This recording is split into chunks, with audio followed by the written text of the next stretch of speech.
बिस्मिल्लाहिर्रहमानिर्रहीम। रब्बिश्रह ली सदरी वयस्सिर ली अमरी वहलुल उक़दतम मिन लिसानी यफ़क़हू क़ौली या मुक़ल्लिबल क़ुलूब सब्बित क़ल्बी अला दीनिक। अस्सलामु अलैकुम वरहमतुल्लाहि वबरकातुहू। मैं उम्मीद करती हूँ आप सब खैरियत से होंगे इंशाअल्लाह। आज का हमारा टॉपिक है सब्र की अहमियत, सिग्निफिकेंस ऑफ सब्र। अल्लाह ताला ने कुरान पाक में फरमाया, जैसा कि अगर तुम मेरा शुक्र अदा करोगे तो मैं तुम्हें मज़ीद नेमतों से नवाजूंगा। अगर तुम मेरा शुक्र अदा करोगे मैं तुम्हें और नवाजूंगा। यानी कि जब हमारे ऊपर अल्लाह ताला की रहमतें नाजिल होती हैं, अल्लाह ताला की बरकतें नाजिल होती हैं, अल्लाह ताला हमें अच्छी चीज़ों से नवाजता है, तो हमारा फ़र्ज़ है कि हम शुक्र अदा करें ताकि मज़ीद अल्लाह ताला की रहमतें और बरकतें नाजिल हों। ये भी एक सब्र है, क्योंकि हम उसमें तकब्बुर और गुरूर से बचे रहते हैं। सदका खैरात करते हैं, जिन लोगों के पास वो माल नहीं होता उनके सामने वैसे शेखी नहीं बिखेरते, ये सब्र है। इसी तरह जब कोई मुश्किल हालात में सब्र करता है, हदीस पाक का मफहूम है, सब्र एक ऐसा अतिया है कि जो इससे ना तो बेहतर है और ना वसी। सुबहान अल्लाह। अल्लाह के रसूल ने कितने प्यार से हमें कहा है कि सब्र का जो अजर अल्लाह ताला देगा, जो तोहफा देगा आखिरत में, दुनिया में देगा जो आखिरत में मिलेगा, ना तो उससे कोई बेहतर तोहफा है ना वसी। कितना इसका अजर है कि अल्लाह ताला ने 84 मकामात पर बताया है। सब्र करना बुरी बात नहीं है, सब्र करना बुज़दिली नहीं है। अगर आपके पास अथॉरिटी है, कुछ करने की अथॉरिटी है, आपके मुखालफिन आपको बातें सुना रहे हैं, लेकिन आप अल्लाह की खातिर उनको सब्र से बर्दाश्त करते हैं, अल्लाह ताला आपके उस सब्र का अजर इस तरह देता है कि खुद उन लोगों के साथ उनकी बातों का जवाब देता है। सब्र का रास्ता मुश्किल ज़रूर है, लेकिन ये रब वाला रास्ता है, इसकी मंजिल बहुत ही खूबसूरत है। सब्र तो अल्लाह ताला के फ़ैसलों के इंतज़ार का नाम है।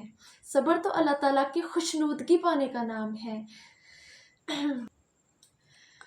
जैसा कि सब्र अल्लाह ताला की खुशनुदगी पाने का नाम है, अगर हम कोई भी काम शुरू करते हैं, उसमें अल्लाह ताला का नाम शुरू करते हैं, उसमें अल्लाह ताला बरकत डालता है। लोग मुखालफिन खड़े होंगे, जब आप हक पर होंगे मुखालफिन ज़रूर खड़े होंगे, लेकिन उस हक में अल्लाह ताला का साथ होगा। आप अल्लाह ताला के नाम से जो भी काम शुरू करते हैं उसमें बरकत ज़रूर आएगी। शोहरत देने वाली ज़ात अल्लाह ताला की है, इज़्ज़त देने वाली ज़ात अल्लाह ताला की है। लोग आपको कुछ भी नहीं बिगाड़ सकते। एक बीज से पौधा बनने में वक्त लगता है, बचपन से जवानी तक जाने में वक्त लगता है। चूंटी को अपना घर तक दाना लेकर जाने में बार बार गिरती है, उसमें वक्त लगता है। इसी तरह अल्लाह ताला ने जो हमारे लिए बेहतर रखा है उसमें वक्त लगता है। बस हमें बेसब्री का मुजाहरा नहीं करना चाहिए। जो लोग या जो स्टूडेंट्स MD कैट का टेस्ट दे लेते हैं या आर्मी का टेस्ट दे लिया, जो भी टेस्ट दे लिया, उसमें पास आउट नहीं हो सके, डिप्रेशन में जाने की ज़रूरत नहीं है, परेशान होने की ज़रूरत नहीं है। अल्लाह ताला ने आपके हक़ में इसमें कोई बेहतरीन चीज़ रखी है जो कि आपके हक़ के लिए लिख दी गई है।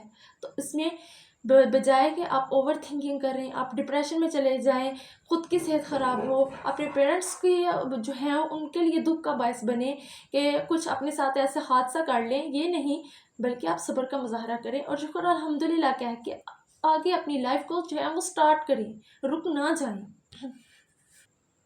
सब्र करने से हमारी आखिरत संवरती है, ईमान का लेवल इंक्रीज़ होता है, हमारा दिल मजबूत होता है, हमारा दिल शाद हो जाता है। इसी तरह अल्लाह ताला किसी को ज़्यादा बेटे देकर आजमाता है, किसी को ज़्यादा बेटियां देकर आजमाता है। गरीबी अमीरी तो मेरे रब की एक आजमाइश है। कुछ लोगों को सिर्फ इस दुनिया में दे देता है माल और कुछ लोगों को दुनिया और आखिरत में देता है माल। सदा रहने वाली तो सिर्फ वो ज़ात है, वहदहु ला शरीक। इसीलिए जो हमेशगी की चीज़ रहने वाली है वो मांगनी चाहिए, सब्र का मुजाहरा करना चाहिए। सब्र बुज़दिली नहीं है, बार बार कह रही हूँ, सब्र करने वाले बुज़दिल नहीं हैं, बल्कि वो तो बहुत बहादुर हैं जो हमेशगी की हमेशा रहने वाली चीज़, बाकी हर चीज़ दुनिया की फ़ना हो जाएगी, पैसा दौलत हर चीज़ फ़ना होने वाली है। आखिरत जो है उसको संवारने के लिए जो लोग सब्र करते हैं, अल्लाह ताला उनको बेहतरीन नज़र से नवाजेगा इंशाअल्लाह। अस्सलामु अलैकुम वरहमतुल्लाहि वबरकातुहू।